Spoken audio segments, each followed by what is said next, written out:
Friends, మనకు సడన్గా దెబ్బలు తగిలినప్పుడు కానీ మనకు కానీ పిల్లలకు కానీ ఎవరైనా పెద్దవాళ్ళు పడిపోయినా సరే దెబ్బలు తగిలినప్పుడు అక్కడ రక్తం గడ్డ కట్టేసి వాపులు అనేవి వస్తూ ఉంటాయి. మనం సడన్గా ఇంట్లో మందులు వేసుకోవాలన్నా మనకు అందుబాటులో ఉండవు. అలాంటి టైంలో మనకు ఫ్రీజర్లో మనం ఎప్పుడు ఐస్ క్యూబ్స్ని రెడీగా ఉంటాయి కాబట్టి ఐస్ క్యూబ్స్ని ఒక క్లాత్లో వేసి ఆ ప్లేస్లో మనం కాపడం పెట్టుకున్నట్టయితే వెంటనే నొప్పి అనేది లేకుండా చాలా తొందరగా రిలీఫ్ అవుతుంది. అంతేకాకుండా ప్రతిరోజు ఈ విధంగా 3-4 టైమ్స్ కాపడం పెట్టుకోవాలి కాబట్టి మనము ఈ విధంగా ఐస్ బ్యాగ్స్ని కూడా ఇంట్లో రెడీ చేసి పెట్టుకున్నట్టయితే ఈ ఐస్ బ్యాగ్స్ని ఉపయోగించి చక్కగా మనము ట్రీట్మెంట్ తీసుకున్నట్టయితే నొప్పులు వాపులు తగ్గిపోయి అక్కడ రక్తం గడ్డ కట్టేసి ఉంటుంది కాబట్టి ఈ ఐస్ బ్యాగ్ నుండి మనం కాపడం పెట్టినట్టయితే రక్త ప్రసరణ అనేది చక్కగా జరిగి నొప్పులు అనేవి వాపులు అనేవి తగ్గిపోతాయి. ఇప్పుడు ఈ ఐస్ బ్యాగ్ని ఎలా తయారు చేసుకోవాలో చూద్దాం.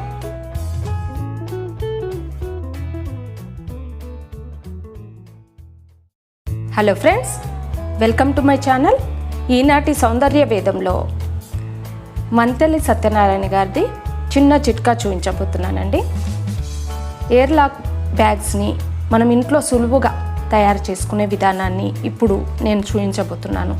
దానికి కావాల్సిందల్లా ఈ విధంగా ఎయిర్లాక్ బ్యాగ్స్ని తీసుకోవాలి, అలాగే వాటర్ని తీసుకోవాలి. ఈ రెండింటిని ఉపయోగించి మనము చక్కగా ఐస్ బ్యాగ్ని తయారు చేసుకోవచ్చు. ఇప్పుడు 2 బ్యాగ్స్ని తీసుకోవాలి. తీసుకున్న తర్వాత ఒక బ్యాగ్లో వాటర్ని పోసుకోవాలి. ఇలా వాటర్ని పోసుకోవాలి. ఈ విధంగా వాటర్ పోసుకున్న తర్వాత బ్యాగ్ని ఇలా లాక్ చేసుకోవాలి. లాక్ చేసుకున్నట్టయితే వాటర్ అనేది చల్లిపోకుండా ఈ విధంగా బ్యాగ్లో ఉండిపోతుంది. ఇలా చేసుకున్న తర్వాత ఇప్పుడు మనం దీన్ని ఇంకో కవర్లోకి పెట్టేసుకోవాలి. ఈ విధంగా మరో కవర్లోకి ఇటు సైడ్ నుండి మనం బ్యాగ్ని పెట్టుకోవాలి. ఈ విధంగా బ్యాగ్ని లోపల పెట్టేసిన తర్వాత మళ్ళీ మనం బ్యాగ్ని ఈ విధంగా లాక్ చేసుకోవాలి. జాగ్రత్తగా గట్టిగా ఇలా లాక్ చేసుకోవాలి. ఇలా చేసుకున్నట్టయితే ఇప్పుడు మనకి వాటర్ అనేది చక్కగా ఈ విధంగా ఉండిపోతుంది. చూడండి, ఈ విధంగా ఉండిపోతుంది. ఇప్పుడు దీన్ని ఫ్రీజర్లో పెట్టినట్టయితే చక్కగా ఐస్ కట్టేసి ఐస్ బ్యాగ్ అనేది మనకు రెడీ అయిపోతుంది. ఇప్పుడు దీన్ని ఫ్రీజర్లో పెట్టుకోవాలి. ఆల్రెడీ నేను ఇక్కడ పెట్టానండి. మనకు ఐస్ బ్యాగ్ అనేది రెడీ అయిపోయింది. ఇలా మనం ఐస్ బ్యాగ్స్ని రెడీ చేసుకోవాలి. ఈ విధంగా ఐస్ బ్యాగ్స్ని మనం రెడీ చేసుకోవాలి. కొద్దిగా వాటర్ లాగా ఉన్నా పర్వాలేదు, మొత్తం ఐస్ గడ్డ కట్టే వరకు కూడా ఉంచుకుంటే చక్కగా కాపడం పెట్టుకోవడానికి ఎక్కువ టైం పెట్టుకోవడానికి కూడా పనికొస్తుందండి. ఈ విధంగా ఐస్ బ్యాగ్స్ని మనం చక్కగా రెడీ చేసుకోవచ్చు. రెడీ చేసుకొని కాపడం పెట్టుకోవాలి.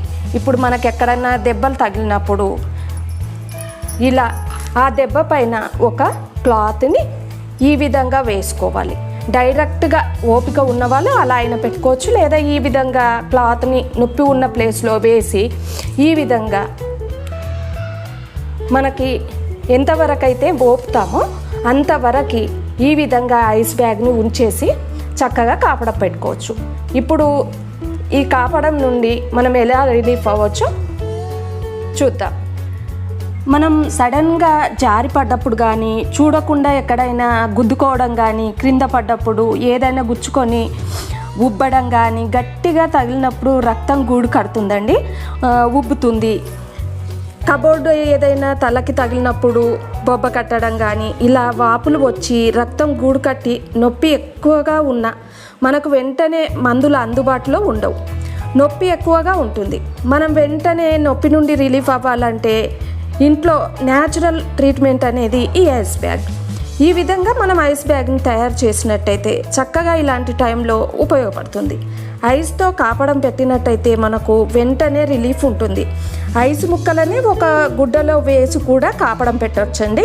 మనం ఐస్ ట్రేలో ఐస్ ముక్కలను తయారు చేసి కూడా మనకు వెంటనే ఫ్రిడ్జ్లో అందుబాటులో ఉంటాయి కాబట్టి గుడ్డలో వేసి మూట కట్టి కాపడం పెట్టుకున్నట్టయితే ఇలా విపరీతంగా మనం నొప్పితో బాధపడుతున్నప్పుడు ఐస్ కాపడం వలన అక్కడంతా మొద్దుబారి వెంటనే నొప్పి అనేది తగ్గుతుంది. ఈ విధంగా రక్తం గూడు కట్టినప్పుడు ఉబ్బినప్పుడు ఐస్ కాపడం పెట్టినట్టయితే వేడి కాపడం పెట్టకూడదండి. ఐస్ కాపడం పెట్టినట్టయితే గూడు కట్టిన రక్తాన్ని వెనక్కి పంపించడానికి ఈ ఐస్ కాపడం చాలా బాగా పనిచేస్తుంది. వీపుకి నడుముకి కానీ దెబ్బలు తగిలినప్పుడు వెంటనే రిలీఫ్ వచ్చేస్తుంది. రోజుకి 3-4 సార్లు కాపడం పెడితే వాపు నొప్పి చక్కగా తగ్గుతుంది. రక్త ప్రసరణ కూడా చక్కగా జరిగి వెంటనే మనకు రిలీఫ్ ఉంటుంది.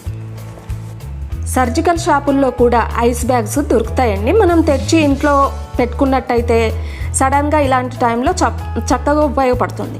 ఒకవేళ మనకు అందుబాటులో లేకుంటే కనుక ఈ విధంగా కవర్స్తో మనము తయారు చేసి ఇంట్లో పెట్టుకొని కాపడం పెట్టుకోవచ్చు. లేదా ఐస్ ట్రేలో ఐస్ ముక్కల్ని తయారు చేసి కూడా గుడ్డలో వేసి కూడా కాపడం పెట్టుకోవచ్చు. ఆ విధంగా పెట్టుకున్నట్టయితే మంచి రిలీఫ్ ఇస్తుంది. న్యాచురల్ ట్రీట్మెంట్ అండి.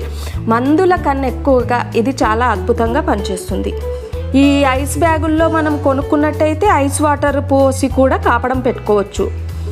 అంతేకాకుండా ఈ ఐస్ కాపడం అనేది ఎక్కువగా లేడీస్కి బాగా బ్లీడింగ్ అవుతూ ఉంటుంది.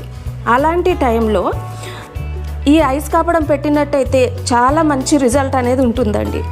మామూలుగా నాభి కింది భాగంలో ఈ ఐస్ కాపడం పెట్టుకున్నట్టయితే చక్కగా రిలీఫ్ ఇస్తుంది. ప్రతిరోజు 3-4 టైమ్స్ ఈ ఐస్తో కాపడం పెట్టుకోవాలి. పెట్టినట్టయితే మంచి రిలీఫ్ ఇచ్చి బ్లీడింగ్ అనేది చక్కగా తగ్గిపోతుంది. మనకు డైరెక్ట్గా ఐస్ అనేది ఇలా పెట్టుకోకుండా నాభి కింద బట్టలు లేకుండా చూసుకొని ఈ విధంగా ఒక క్లాత్ని వేసి ఈ విధంగా ఐస్ బ్యాగ్స్ని నాభి కింద భాగంలో పెట్టి ఉంచి కాపడం పెట్టుకున్నట్టయితే మంచి రిలీఫ్ ఉంటుందండి. మనకి వెంటనే ఒక్క రోజులో తేడా అనేది తెలుస్తుంది. చక్కగా బ్లీడింగ్ తగ్గిపోయే వరకు ఈ విధంగా ఐస్ కాపడం పెట్టి మంచి రిలీఫ్ పొందొచ్చు. అంతేకాకుండా దెబ్బలు తగిలినప్పుడు మనకి వీపు భాగంలో కానీ నడుము భాగంలో కానీ ఏదైనా గుద్దుకొని వాపులు వచ్చినప్పుడు యాక్సిడెంట్ అయి పడిపోయినప్పుడు కూడా చక్కగా ఈ ఐస్ కాపడం అనేది చాలా సూపర్గా పనిచేస్తుంది.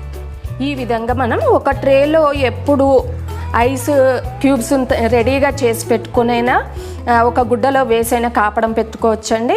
మళ్ళీ రెగ్యులర్గా మనం పెట్టుకోవాలి, గుడ్డలో వేయకుండా ఇలా ఐస్ బ్యాగ్లని తయారు చేసుకోవాలి అంటే కనుక ఈ విధంగా తయారు చేసుకోవచ్చు. లేదా మనము షాప్లో ఒక ఐస్ బ్యాగ్ని కొన్నట్టయితే చక్కగా కూల్ వాటర్ పోసి కానీ లేదా దాంట్లో వాటర్ పోసి ఐస్ అయ్యే వరకు ఫ్రీజర్లో పెట్టి ఉంచి కూడా కాపడం పెట్టుకోవచ్చు. ఈ విధంగా మనము న్యాచురల్ పద్ధతిలో ఈ విధంగా ట్రీట్మెంట్ తీసుకున్నట్టయితే మందులు అవసరం లేకుండానే నొప్పులు వాపులు అన్నీ తగ్గిపోయి రక్త ప్రసరణ అనేది చక్కగా జరుగుతుంది. అంతేకాకుండా మనకి కాళ్ళ నొప్పులు చేతుల నొప్పులు మామూలుగా ఉన్న వాళ్ళు ఏం చేయాలంటే వేడి నీళ్ళతో కాపడం పెట్టుకోవాలండి. దెబ్బలు తగలకుండా మామూలుగా పెద్దవాళ్ళకి కాళ్ళు లాగడం కానీ చేతులు లాగడం కానీ అలా జరుగుతుంది. అలాంటి వాళ్ళు వేడి నీళ్ళతో కాపడం పెట్టుకున్నట్టయితే మంచి రిలీఫ్ ఉంటుంది. అది నేను వీడియో కూడా పెట్టానండి. ఆ వేడి నీళ్ళతో కాపడం ఎలా పెట్టుకోవాలో ఒక వీడియో కూడా పెట్టాను. దాంట్లో చక్కగా వాటర్లో జిందా తిలిస్మాత్ వేసి మనకు నొప్పి ఉన్న ప్లేస్లో చక్కగా ఆయిల్ మసాజ్ చేసుకొని ఆ విధంగా కాపడం పెట్టినట్టయితే నిజంగా మీరు ఊహించనంత మంచి రిజల్ట్ అనేది చాలా బాగుంటుందండి. ప్రతిదానికి మనం మందులు వాడకుండా ఈ విధంగా మందులు తక్కువగా వాడుకుంటూ ఈ విధంగా న్యాచురల్ పద్ధతిలో మనం పాటించినట్టయితే నొప్పులను చాలా చక్కగా తగ్గించుకోవచ్చు. ఫ్రెండ్స్, ఈ వీడియో కనుక మీకు నచ్చినట్టయితే లైక్ చేయండి, షేర్ చేయండి, సబ్స్క్రైబ్ చేసుకోండి.